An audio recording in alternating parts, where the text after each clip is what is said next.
Center, two tight ends here. Going to hand it off up the middle now on a delay. Sims, the man carrying the ball out across the 40 to the 41-yard line. That'll bring up third down and 7. Make that 8 yards. Not doing themselves any favors with that sack. It kind of stalled the drive out. 4:40 to play here in the first half. Of course, running clock until the last 2 minutes, and then the time system will be back to normal. That's basically to allow for practicing the 2-minute drill.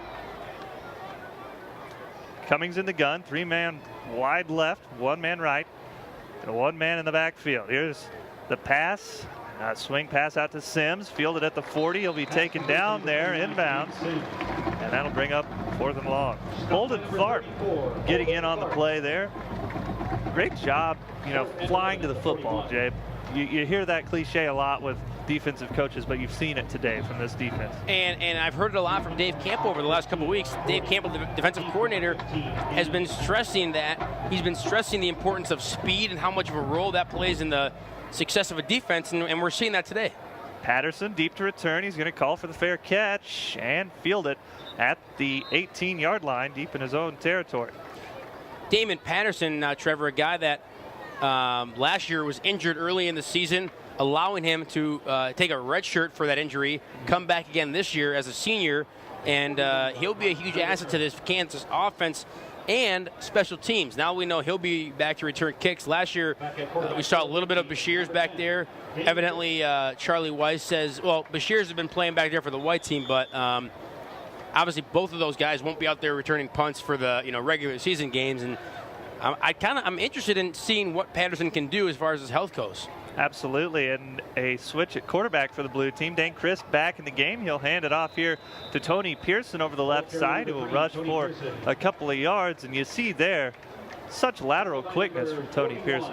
Tony Pearson's a guy last year that showed unbelievable signs of excitement, I guess is the best word to say, because you saw him, have some breakout runs, and it showed fans and us that this team's got a lot of running backs. Christ, what a tight passing window that crossing pattern worked into. He completes the pass to Cale Pick. I don't know how he did it, but he got that ball in there, and Tunde Bakari comes in with the tackle. That was a nice pass from Dane Christ. And we've been seeing that all game long. Dane Christ, a crisp quarterback. Christ in the gun, quickly now looks across the middle, and the pass falls incomplete, just a little bit behind Ricky Herod, the sophomore from Mesquite, Texas. Right as we start talking about the crisp ability for Chris to pass the ball, he throws a little bit, throws a pass about a 10, 15-yard pass a little bit behind the intended receiver, and you're gonna get that every now and then. But this kid can play. This kid's a stud of a quarterback. Chris spreading the field here with 5 wide receivers, throws one into the dirt. Probably a wise decision there as he checked through his progression and no one was open. So. Well, I think actually that pass may have been intended for DJ Bashirs, Tony Pearson on the left side there for a 3 or 4 yard dump pass. And Pearson got tripped up. I don't know if it was defenders or his own self, but he tripped up, and because of that, the pass was incomplete. Back in the gun, Christ again looking over the middle, going to roll right now. Throws one up to the sideline. It's caught over there. And they're going to say incomplete. The pass was intended for Damon Patterson. A great catch on the sideline. Very close to getting his feet down, but just couldn't quite do it. And we're down under 2 minutes. The 1:46 mark here in the first half. 17-0, blue team in the lead. And we mentioned it earlier. The clock will stop. It will be regular time regulations under the 2 minute mark. Here's the punt team now to kick it away to Ja'Cory Shepard of the white team. And the snap, the kick, high, deep, and it will be fair caught at the 20-yard line. And again, special teams has always been a big question mark for this Kansas team over the last season or two. And the other thing that this Kansas team will have to wait to see is whether or not these guys on the special teams, especially returning kicks, are able to make moves, make jukes and things like that. Unfortunately, I don't think we're going to be seeing much of that today, given the fact that these guys on special teams are wearing the baby blue jerseys, and therefore probably won't be returning too many kicks. Well, Cummings now with a chance to run the 2 minute drill, spreading the field. 3 men wide left, 1 man to the right, takes a snap, handoff on the left side to Sims. He broke out of a couple tackles, has some room, but he's running backwards towards the 15, and he will be taken down 2 yards short of the line of scrimmage. That's kind of the stuff we saw last year, Trevor. Wouldn't you say that, as far as taking the ball and running backwards a little bit, that's not what this team needs. And those are the kinds of plays that I think Charlie Weis, as the offensive mind on this team, is going to make note of, because that's the kind of thing Kansas can't afford. They can't afford to get in situations like 2nd and 12 or 2nd and 14, because that's when you dig deep holes and you're punting from your own end zone. Great job on that last play by Tobin O'Purum to scatter that play, stretch it out to the sideline, and make the play behind the line. Shotgun set again. Wide open field. Cummings takes the snap. He's going to take off with it. Spin move at the line of scrimmage. He broke a couple tackles, but with the quarterback, we're playing two-hand touch today, and Michael Reynolds got his mitts on that red jersey. And two-hand touches. Second charge, timeout. Blue team, 30-second timeout. So again, these quick timeouts, we'll have to keep it here, but you mentioned this two-hand touch on the quarterbacks, and indeed it is. But to say I've played more physical two-hand touch with my friends than I'm seeing out here right now. That's how cautious this Kansas team is. They're that cautious of they don't want to injure anybody, especially quarterbacks. And that's what this team is showing today. And look, I think as time goes on, we'll see them get more physical. But for right now, I like the lack of physicality against the quarterbacks. And we'll go down to our sideline reporter. Molly, what do you have for us?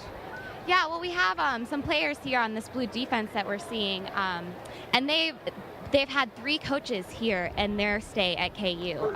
First with Mangino, and then we had Gil for the past 2 years, and now we're here with Charlie Weis. But Tobin O'Purum and Bradley McDougald have both witnessed those 3 coaches, and we don't know if that's going to affect their leadership on the team, but I talked with Tobin O'Purum the other week, and he said he's just looking forward to getting closer with Coach Weis and starting to build that relationship for his postgraduate football play. So back to you guys.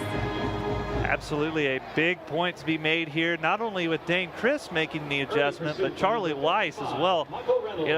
It's a tough situation in any coaching change. You got to come in, you have to get to know those seniors, those juniors, the leaders on the team, and you have to do it quickly. We saw a big play from Michael Cummings running up the sideline during that sideline break. Cummings now throws one up to the left side, and it's just a bit over the head of receiver Chris Omiji. That could have been a big play for this white team to try and get back in this game. Well, it's funny, you see white and blue on the scoreboard. You don't see Kansas, but typically Kansas is in the spot of the white team in normal games. We're down 17-0 right now. That's usually typical for a first half score. That's good to see that at least Kansas, half of our team, is on the other end of that with 17 points early on in this game. Absolutely. 18 seconds to play here in the first half. A shotgun set for Cummings, trying to get down into field goal range at the least. Cummings is going to be taken down in the backfield, and we've called his name a lot today. Number 55, Michael Reynolds, making another great play getting into the backfield. Yeah, Brian Peters, the offensive tackle on that play. I don't know if he didn't see Michael Reynolds not come in or what that was, but he was the lonesome guy back there on the offensive line who was responsible for protecting the quarterback, and he wasn't able to do that. But offensive line, Trevor, as they go into the half right now, is also another place on this team that we're going to need to see improvements. And it's one of those things that under the new leadership of Tim Grunhard, the former coach of Bishop Miege High School, he's got a big task at hand to whip these guys into shape, because quarterback protection is going to be key for this Kansas team if they want to have success this season. Absolutely. Dane Chris can do a lot, but he can't do anything without time. So it's going to be huge for that offensive line this season. And now with halftime here, the score, blue team 17, white team nothing. We're going to send it back to the studio for a quick promotional break. You're listening to the Kansas Football Spring Game on KJHK 90.7 FM Lawrence. Honor of former coach and longtime great.